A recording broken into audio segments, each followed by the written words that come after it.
SH Figuarts review. This is Mace Windu. Not really specific to any prequel because it looks pretty much the same in any prequel, so there you go. It's the standard sort of smaller style of SH Figuarts boxes we are getting these days, and the gold text of Star Wars SH Figuarts is in the standard figure series that incorporates the Bandai action figure art and the theme pursuing character expression through humanoid action. And yes, all these Star Wars SH Figuarts boxes are following this style now. You have the figure on one side there, and just the sort of standard logos and stuff. The whole box has a shiny feel to it, and it's just all metallic feel, the entire box, and every single one of these boxes has the same style.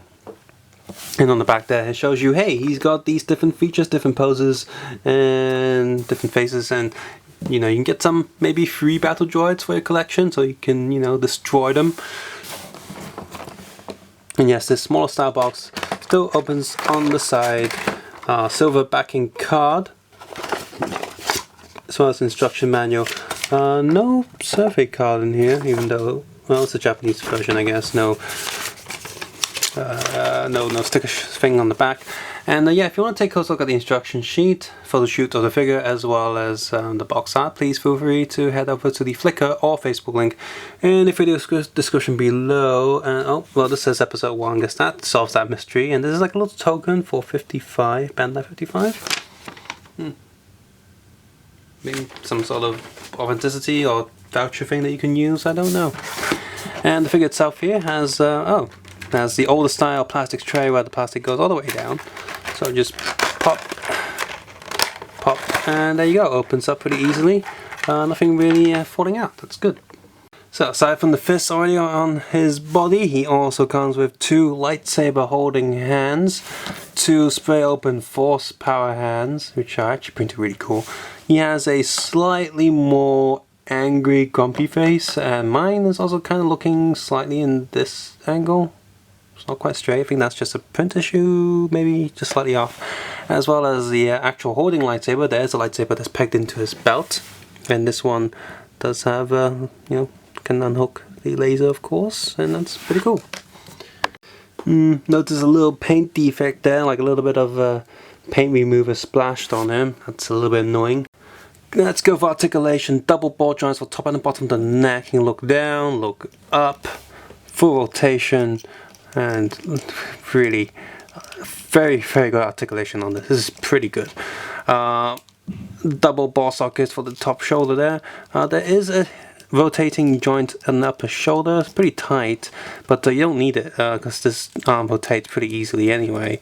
A double elbow joint, which does look a little bit weird when you have it all the way, but it's okay for the most part. Fist is on a little peg, on a little ball peg. So lots of movement there for rotation, etc, etc.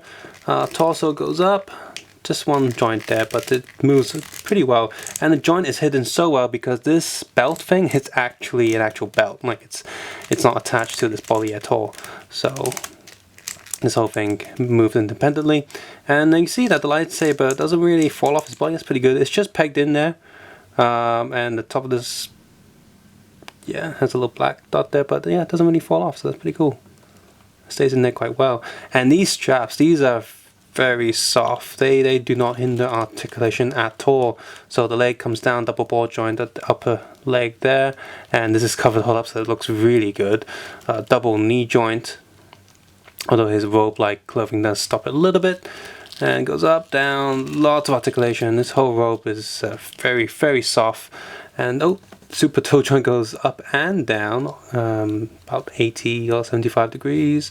And yeah, feet go sideways, forwards and backwards. And yeah, this articulation is so good. You can do so many poses, and it's so easy for him to do a double hand holding lightsaber pose. So easy for him to do any sort of force power poses. Really good. Comparing this to the Black Series, now this does cost just a little bit more, less than 100 Hong Kong dollars more than the Black Series in Hong Kong anyway. You can probably get the Black Series cheaper if you're in America and such, but in Hong Kong, this one costs only 100 Hong Kong dollars more.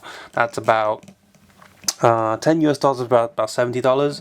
So just about 11 US dollars more than the Black Series. And this looks so much better, has more accessories. If this was like the Hasbro toy, it would have just come with one lightsaber hilt. So you'd be holding the lightsaber and it'd be constantly this little like toyish poking out.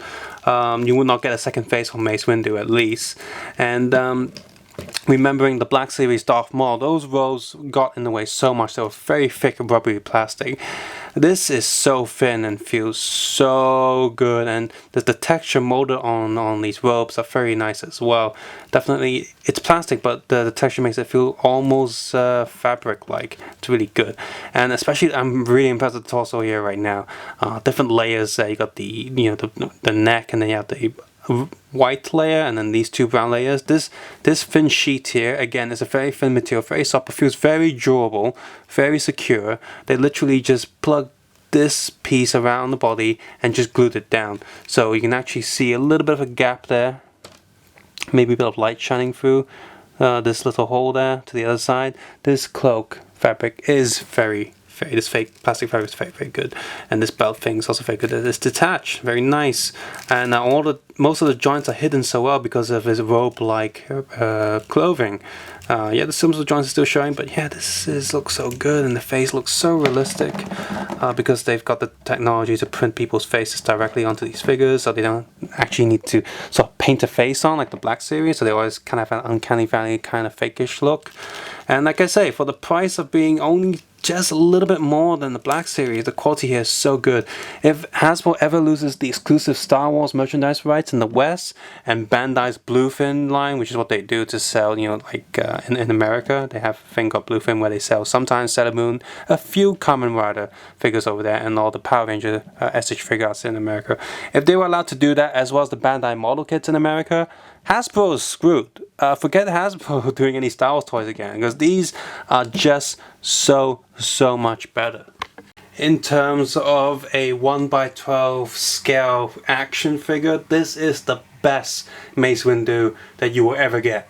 This figure is just really good. The little details on the belt aren't the best, but they are good enough. But that's overshadowed by the really nice texture going on his entire robe. The boots look good, and he's tramp stamp at the bottom of his boots with the made in China stuff. So, that's okay. It's not really in the way. I would have preferred it if they printed it in the back of his legs behind the robes, but then, they want people to see it. Hey. The face also looks very good, very much like Samuel L. Jackson. I've gotten a few of these figures with printed faces, like Michael Jackson, Bruce Lee, and Mace Windu now. And yeah, this one's really good. It's one of the best ones.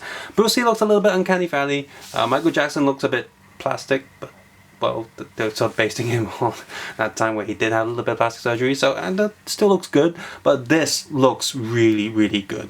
I've seen pictures of other ones coming soon, of Scarlett Johansson as Black Widow, for example, and not so good. Captain America looks a bit iffy, but he looks great, and I look forward to them releasing a Nick Fury figure soon, because that will definitely look very much like Samuel L. Jackson as well, so that's pretty cool.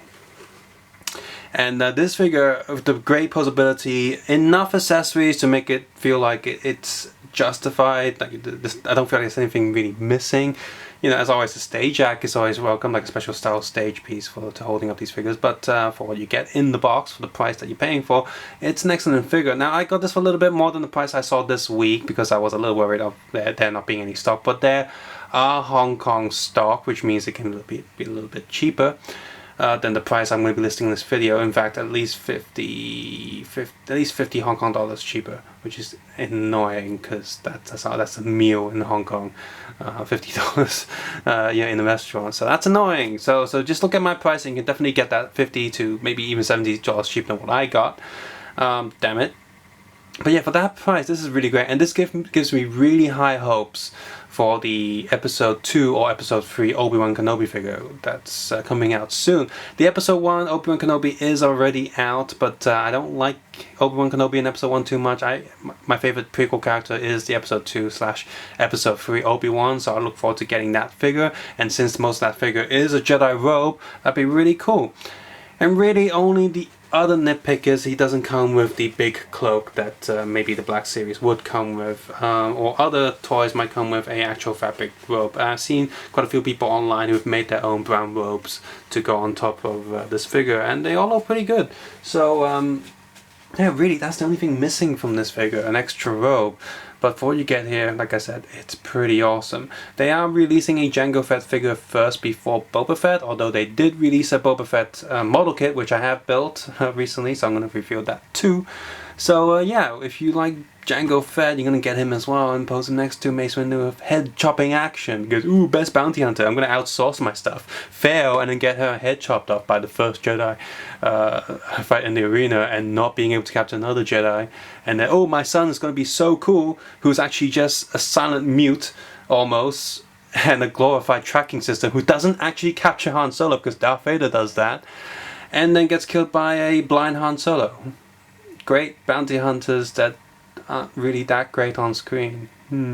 Anyway, off tangent, this Mace Windu is freaking awesome. So if you like Star Wars, you like Samuel Jackson, and you kind of like some of the prequel stuff. I don't like the movie so much, but there's a lot of good stuff in the prequels, like him.